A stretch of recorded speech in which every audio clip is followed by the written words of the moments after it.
Assalamualaikum warahmatullahi wabarakatuh. Kembali lagi di channel Radio Angker, channel yang akan mengangkat sebuah kisah, misteri, legenda, dan mitos. Kisah kali ini datangnya dari akun Facebook yang bernama Abah Rocky. Cerita kali ini berjudul Selalu Cekcok Karena Sihir Perceraian. Sebelum kita memasuki kisahnya, buat teman-teman yang mempunyai kisah horor nyata, bisa dikirim melalui email radioangker@gmail.com.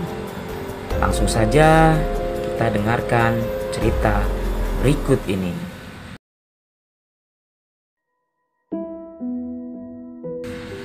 Mimpi itu biasa, dalam artian ia pernah dialami tiap orang. Tapi mimpi yang dialami pasien ini lain, bikin gundah dan gelisah. Karena mimpinya berulang-ulang penuh hasutan dan itu gangguan dari setan. Tak cukup di alam mimpi, gangguan tersebut berlanjut pada halusinasi. Ia selalu melihat istrinya berhubungan lazimnya suami istri dengan orang asing. Ia sedih, merasa dihinakan dan stres. Perasaan cemburu terus membakar hatinya. Ia merasa dihianati. Pekerjaan pun terbengkalai karena tak bisa fokus. Ia hanya bisa menangis dan bengong. Dan akhirnya ia meminta cuti untuk memulihkan hatinya.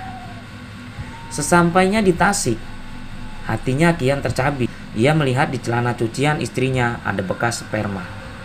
Sang istri pun dituding telah melakukan perselingkuhan. Di lain pihak, sang istri tentu saja tersinggung karena merasa difitnah. Dan menurut penjelasannya bahwa itu bukan bekas sperma, melainkan bekas tumpahan supermi. Dalam hitungan bulan, hubungan keluarga menjadi kian tegang. Api cemburu pun tak mau meredah. Pertengkaran selalu mewarnai hari-harinya, panas dan penuh dengan konflik. Sementara anak-anaknya otomatis terabaikan. Sang suami terlihat pucat. Itu tak lain karena selama hampir 2 bulan ia tak bisa tidur. Tiap malam selalu mengawasi gerak-gerik istrinya.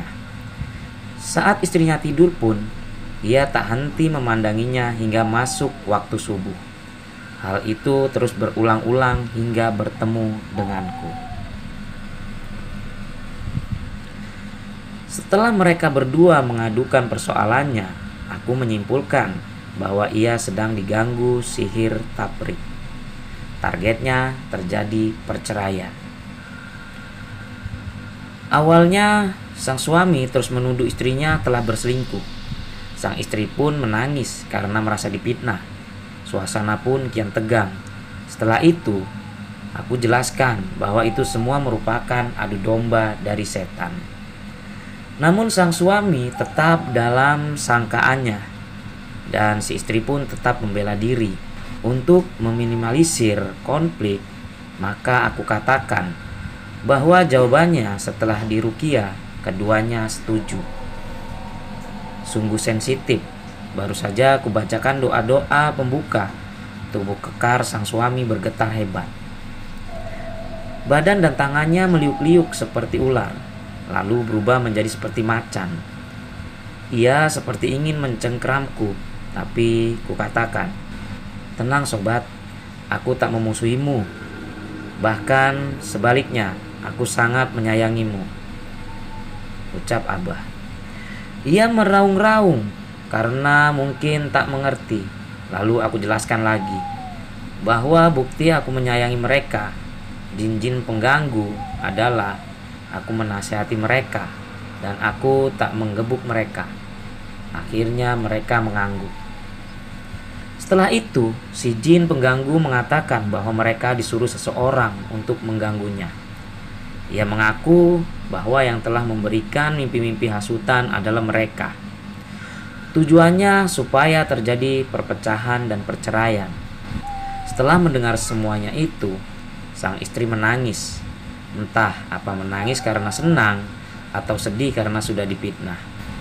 Setelah dinasihatin sedemikian rupa tentang tujuan penciptaan jin dan manusia, dan juga penjelasan tentang kasih sayang ajaran Islam, akhirnya jin-jin perasuk tersebut masuk Islam.